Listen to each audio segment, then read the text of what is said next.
Hello बच्चों, कैसे हो आप सब। आज हम स्टार्ट करेंगे chapter number 7 atomic theory, periodic classification and property of element का पार्ट सेकंड।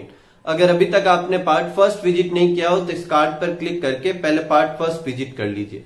पार्ट फर्स्ट में अपन ने डाल्टन की एटॉमिक थ्योरी और रदरफोर्ड एटॉमिक मॉडल देखा था।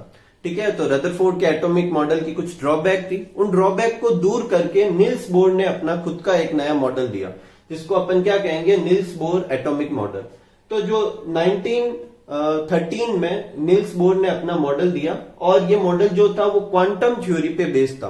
देखो, मैं आपको थोड़ा बहुत बताना चाहता हूं क्वांटा का क्या मतलब होता है। देखो, इस मॉडल के ठीक पहले मतलब एक साइंटिस्ट थे जिनको कहते हैं प्लांक। उन्होंने एक थ्योरी दी थी क्वांटाइजेशन ऑफ एनर्जी।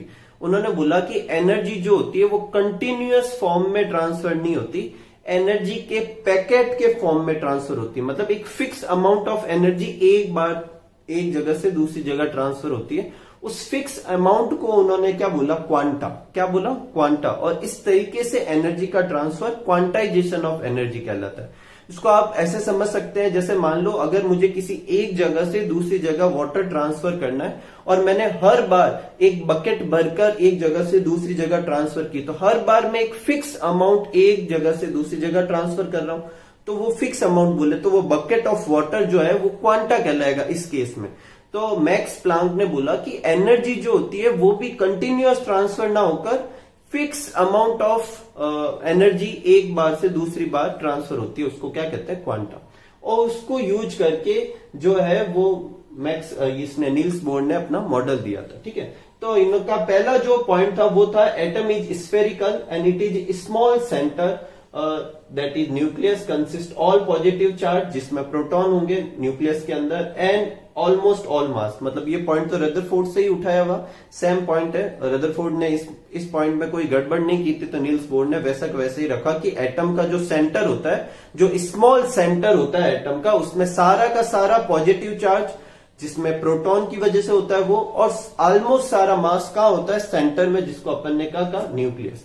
अब यहां से पॉइंट अलग होता है। रदरफोर्ड ने बोला कि न्यूक्लियस के चारों तरफ इलेक्ट्रॉन कहीं पे भी रिवॉल्व कर सकते हैं। सपोज करो कि अगर मैं ये न्यूक्लियस मानूं तो यहाँ पे यहाँ पे यहाँ पे यहाँ पे यहाँ पे कहीं पे भी मैं ऐसे सर्कुलर ऑर्बिट बनाकर क्या कर सकता हूँ, इलेक्ट्रॉन को रिवॉल्व करा सकता हूँ। लेकिन नील्स बोर ने ऐसा नहीं बोला। नील्स बोर ने कहा कि the electron move around nucleus in a path of fix radius. मतलब न्यूक्लियस से एक सर्टेन डिस्टेंस जो होगी वही रेडियस कहलाती है ना सर्कल में।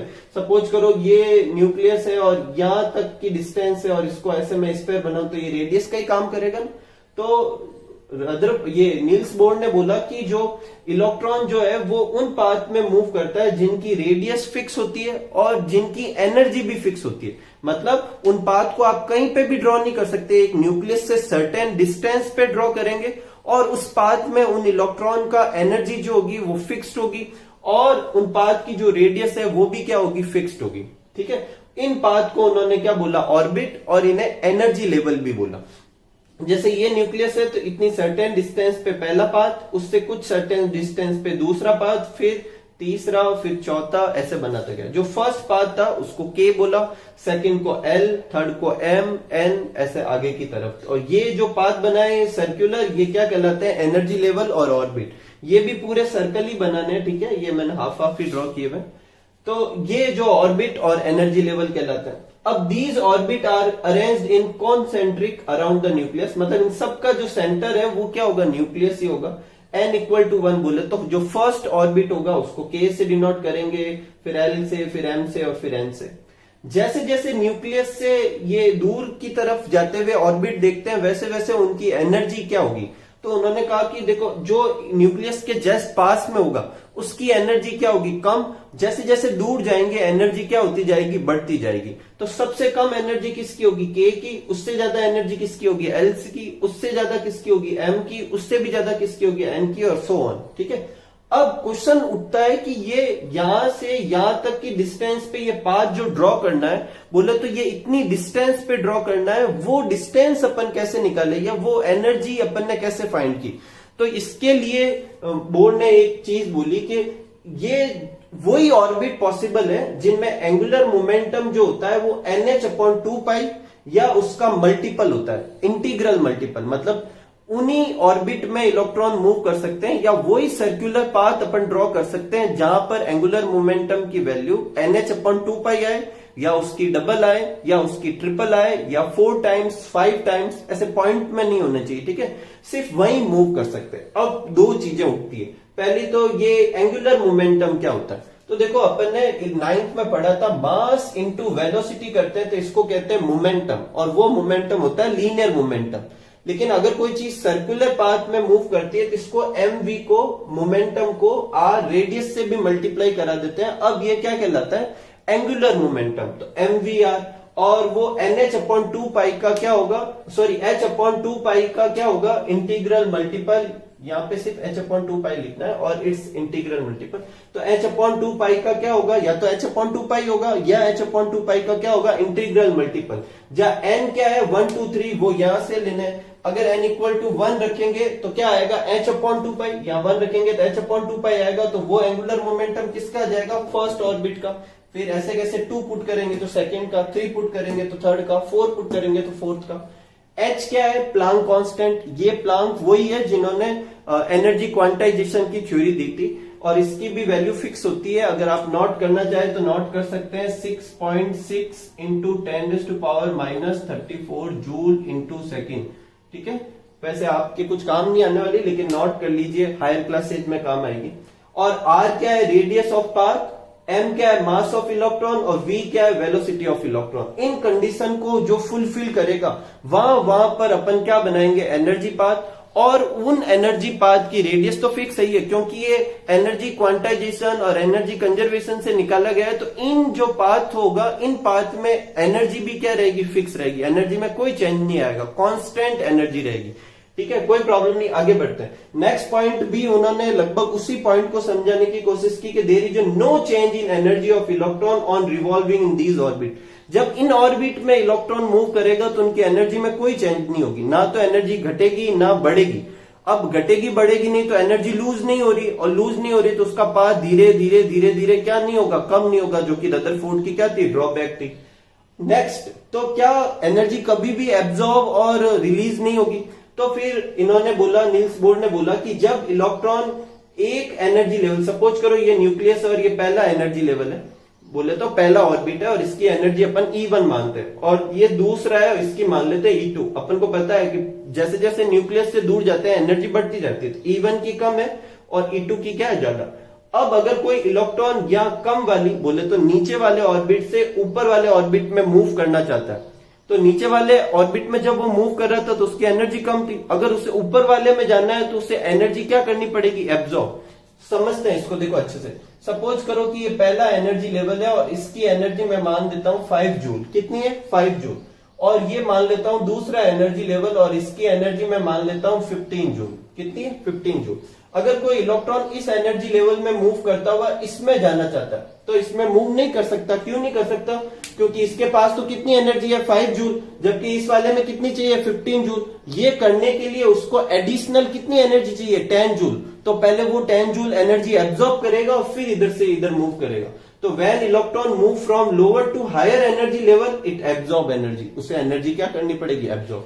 अब अगर उल्टा करना होता, मान लो इलेक्ट्रॉन यहां होता तो उसके पास कितनी एनर्जी थी, 15 जूल। अगर वो यहां से यहां जाना चाहता है तो जा सकता है, बस उसको अपनी एनर्जी कितनी करनी पड़ेगी, 5 जूल। इसके लिए उसको जो एडिशनल 10 जूल एनर्जी है वो क्या करनी पड़ेगी, रिलीज। तो when electron move from higher to lower energy level, it lose energy. उसको एनर्जी क्या करनी पड़ती है, लूज करनी पड़ती है। और ये एब्जॉर्ब और लूज एनर्जी अपन ने कैसे निकाली, इन दोनों के डिफरेंस से, E2 माइनस E1 से। अब मेरी बात ध्यान से सुनना, क्योंकि इलेक्ट्रॉन हर जगह नहीं हो सकते, तो ये जो एनर्जी जो होंगे, एनर्जी लेवल, इनकी एनर्जी फिक्स होगी, और इनकी एनर्जी फिक्स होगी तो इनका डिफरेंस भी जो है फिक्स आएगा। ऐसे नहीं होगा कि डिफरेंस कोई भी आ सकता है। तो अगर ये एनर्जी फिक्स होगी, जो एब्जॉर्ब और रिलीज एनर्जी जो होगी या इमिटेड एनर्जी जो होगी वो फिक्स होगी, तो स्पेक्ट्रम में कंटिन्यूअस स्पेक्ट्रम नहीं आएगा। देखो कंटिन्यूअस स्पेक्ट्रम को आम भाषा समझो, जैसे मान लो अगर 1 जूल से रिलेटेड एक कोई लाइन है तो ये 2 जूल से रिलेटेड, 3 जूल से related, 4 joule, 5 joule, 6 joule, 7 joule, 8 joule, ऐसे अगर सारी एनर्जी से रिलेटेड लाइन है तो इसको कहते हैं कंटिन्यूअस स्पेक्ट्रम। क्या कहते हैं, कंटिन्यूअस स्पेक्ट्रम। स्पेक्ट्रम बोले तो जैसे अपना रेनबो बनता है ना, वो भी एक तरह का स्पेक्ट्रम। और कैसा स्पेक्ट्रम? कंटिन्यूअस, ठीक है।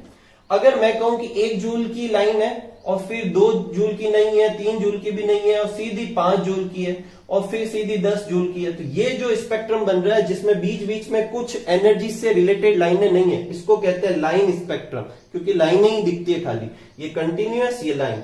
अब क्योंकि यहाँ जो एनर्जी है, हर जगह तो इलेक्ट्रॉन मूव नहीं कर सकता, तो हर जगह मूव नहीं कर सकता तो एनर्जी का जो इमिशन और एब्जॉर्प्शन होगा वो हर वैल्यू का नहीं होगा, फिक्स्ड वैल्यू का ही होगा। और फिक्स वैल्यू का ही होगा तो कुछ कुछ एनर्जी से रिलेटेड ही आएगा। जैसे मान लो ये 5 और 15, मान लो, देखो जैसे अगर मान लो एक और एनर्जी लेवल बना लेता हूं ऊपर में 30, तो एक बैंड आएगा 15 - 5 बोले तो 10 जूल एनर्जी का, और एक 30 - 5 बोले तो 25 जूल एनर्जी का।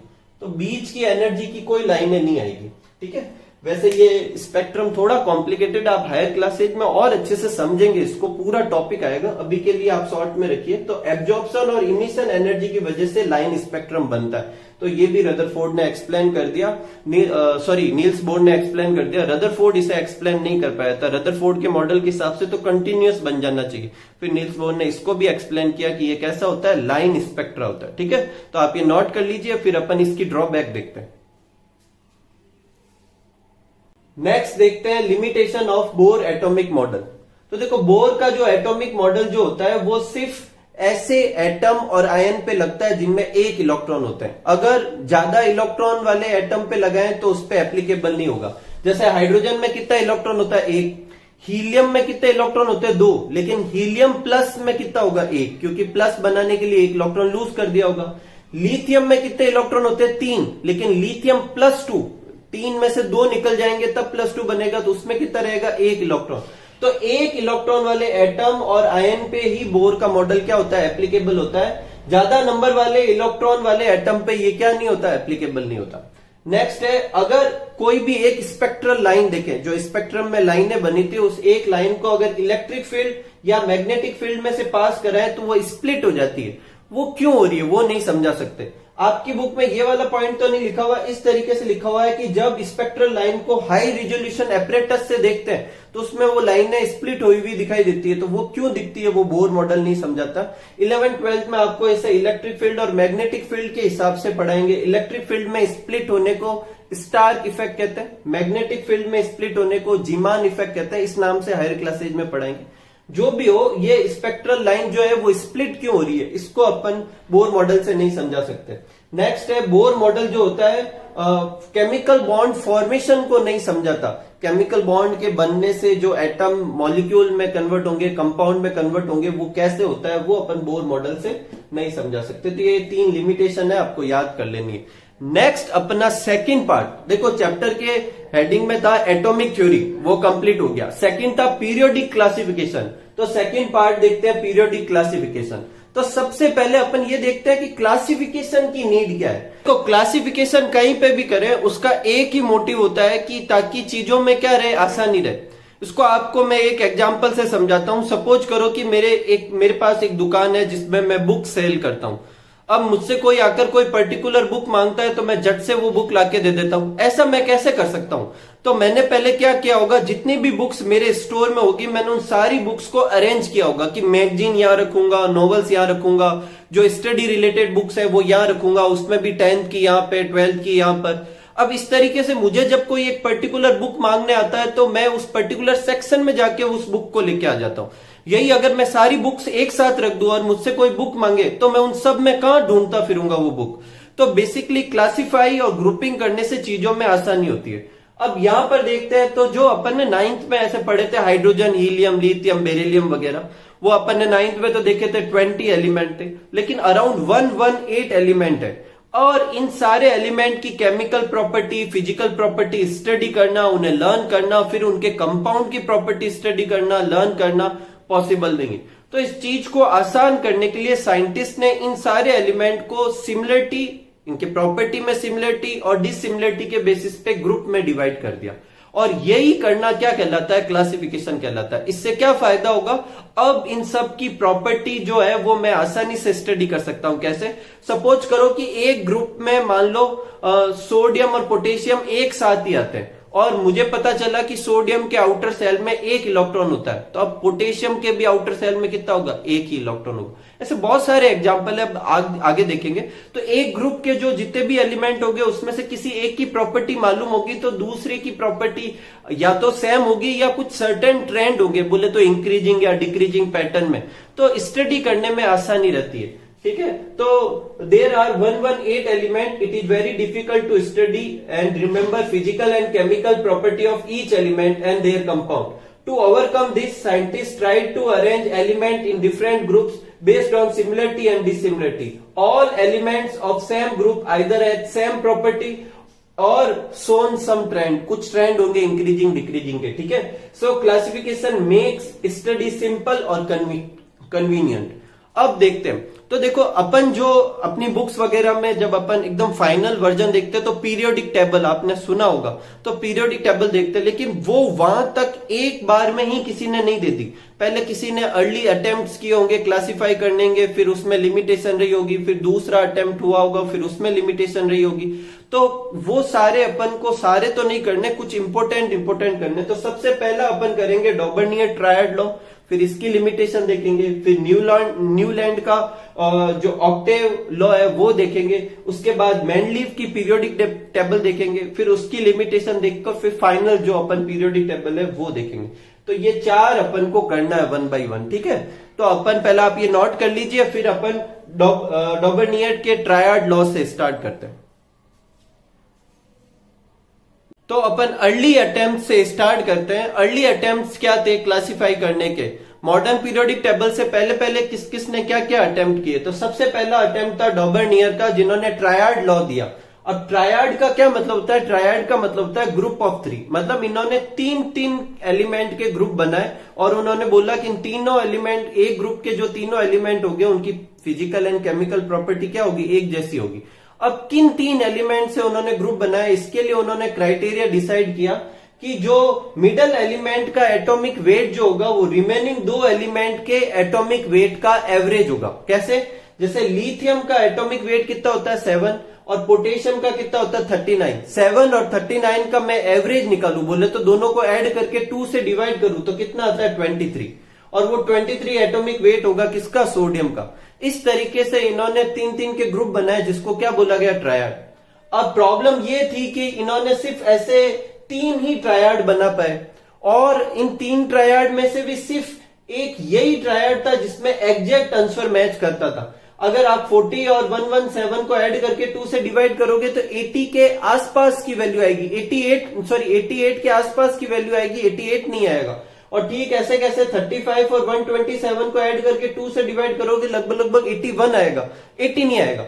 फिर भी अगर ऑलमोस्ट भी माने तो उन्होंने ऐसे 3 ही ट्रायड क्या किए थे, अरेंज किए, इसलिए ये कुछ ज्यादा यूजफुल नहीं था। लेकिन अपन स्टडी करते हैं क्योंकि एटलीस्ट इन्होंने कुछ क्राइटेरिया ढूंढ के एलिमेंट को ग्रुपिंग करना क्या किया था, स्टार्ट किया था।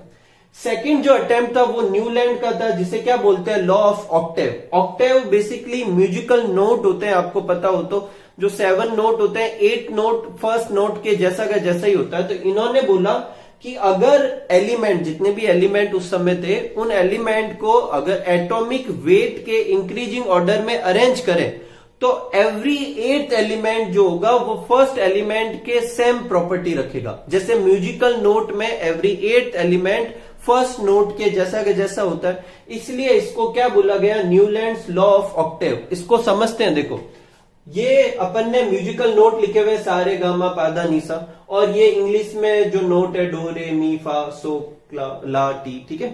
अगर अपन इसके नीचे, अब जैसे सा रे गा मा पा धा नी और वापस क्या आता है सा, तो 8th जो नोट है वो बेसिकली फर्स्ट नोट के सिमिलर है। ठीक ऐसे कैसे अगर एलिमेंट को भी अरेंज करूं तो देखो लिथियम से स्टार्ट करना है, ठीक है।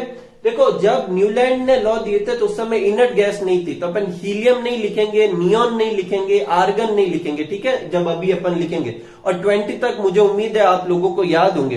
तो देखो लिथियम से स्टार्ट करते हैं, लिथियम, फिर beryllium, boron, carbon, nitrogen, oxygen, फिर फ्लोरीन, फिर नियॉन आता है, लेकिन नियॉन तो इनर्ट गैस है, उस समय डिस्कवर्ड नहीं थी। फिर sodium, magnesium, aluminium, silicon, phosphorus, sulphur, chlorine, और फिर आर्गन आता है। आर्गन भी इनर्ट गैस है, डिस्कवर्ड नहीं थी। क्लोरीन के बाद में पोटेशियम और कैल्शियम। तो ये इस तरीके से उन्होंने अरेंज किए, और जो एक ही लाइन के नीचे आ रहे थे जैसे लिथियम, सोडियम, पोटेशियम, इनकी एलिमेंट की प्रॉपर्टी क्या थी, सेम थी। बेरिलियम, मैग्नीशियम, कैल्शियम, इनकी प्रॉपर्टी भी सेम थी, और ये एकदम सही था, यहां तक कोई प्रॉब्लम नहीं। अब प्रॉब्लम क्या है, फिर प्रॉब्लम यह है कि ये जो था केवल कैल्शियम तक ही एप्लीकेबल था। इसके आगे अरेंज करें तो अरेंजमेंट बिगड़ रहा था, और कैल्शियम का एटॉमिक मास, एटॉमिक वेट कितना होता है 40, तो 40 एटॉमिक वेट तक ही अरेंज कर सकते थे। अगर इसके आगे अरेंज करते थे तो एक ही पोजीशन पे एक से ज्यादा एलिमेंट आ रहे थे। और प्रॉब्लम क्या थी, देखो जब ये अरेंज किए तो इनर्ट गैस की डिस्कवरी नहीं हो रखी थी। अगर मैं फ्लोरीन के बाद में या नियॉन लिखूं तो सोडियम यहां आ जाएगा, और फिर वो एक जैसे एलिमेंट एक लाइन में नहीं आ रहे थे। तो बोले तो जैसे ही डिस्कवरी ऑफ इनर्ट गैस हुई, ये अरेंजमेंट पूरा ही बिगड़ गया और फिर एप्लीकेबल नहीं रहा।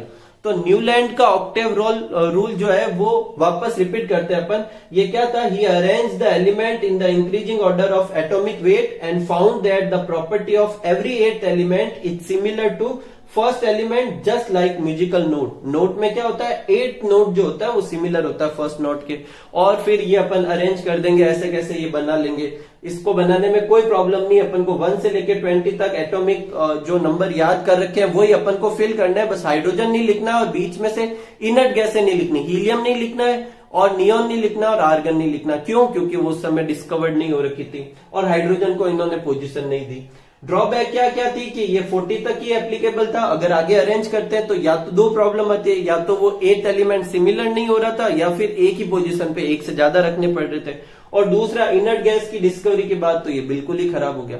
इस तरीके से ये न्यूलैंड का ऑक्टेव रूल था। आगे के जो है वो अपन नेक्स्ट पार्ट में करेंगे। इस तरीके से इस पार्ट को अपन एंड करते हैं। आप इसे अच्छे से नोट कीजिए और समझिए। अगर कोई प्रॉब्लम हो तो कमेंट सेक्शन में लिखकर पूछ सकते हैं। देखो ये टॉपिक बहुत ही इंपॉर्टेंट टॉपिक है, इससे समझने में थोड़ी प्रॉब्लम होगी, लेकिन आप अच्छे से समझने की कोशिश कीजिए, ठीक है। तो उम्मीद करता हूं आप खूब सारा हार्डवर्क करेंगे, खूब मस्त रहेंगे, खूब खुश रहेंगे और खूब सारी पढ़ाई करेंगे। Thank you for watching.